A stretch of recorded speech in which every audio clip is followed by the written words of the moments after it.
সরকারি সিদ্ধান্ত অনুযায়ী আজ থেকে জনসাধারণের জন্য উন্মুক্ত হয়েছে সেন্ট মার্টিন। তবে যাত্রী সংকটের কারণে কক্সবাজার সেন্ট মার্টিন রুটে ছেড়ে যায়নি পর্যটকবাহী কোনো জাহাজ। ফলে দেশের এই প্রবাল দ্বীপ রয়েছে পর্যটক শূন্য।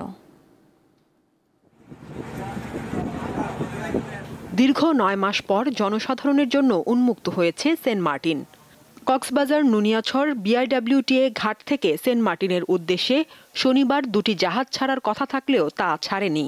যাত্রী সংকটের কারণে জাহাজ চালানো যায়নি বলে জানিয়েছে সংশ্লিষ্টরা।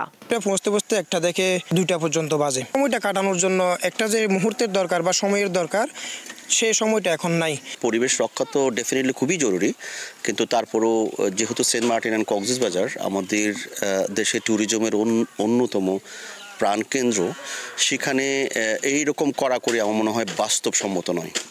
সি ক্রুজ অপারেটর ওনার্স অ্যাসোসিয়েশনের নেতারা জানান, ডিসেম্বর ও জানুয়ারি এই 2 মাস জাহাজ চলাচলের জন্য প্রস্তুতি নিয়েছেন। তাদের মতে নভেম্বর মাসে সেন্ট মার্টিনে রাতে থাকার নিষেধাজ্ঞার কারণে যাত্রীদের অনীহা কাজ করছে।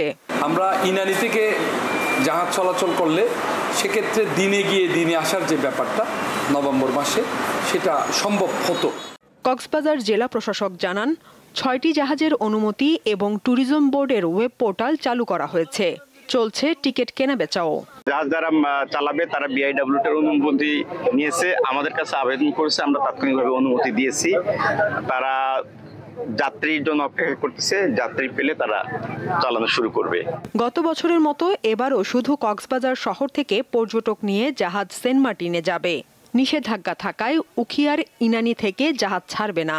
এতে সাগরে কয়েক ঘন্টা বেশি সময় পার করতে হবে পর্যটকদের। সাদিয়া চৌধুরী, দীপ্ত, বার্তা কক্ষ।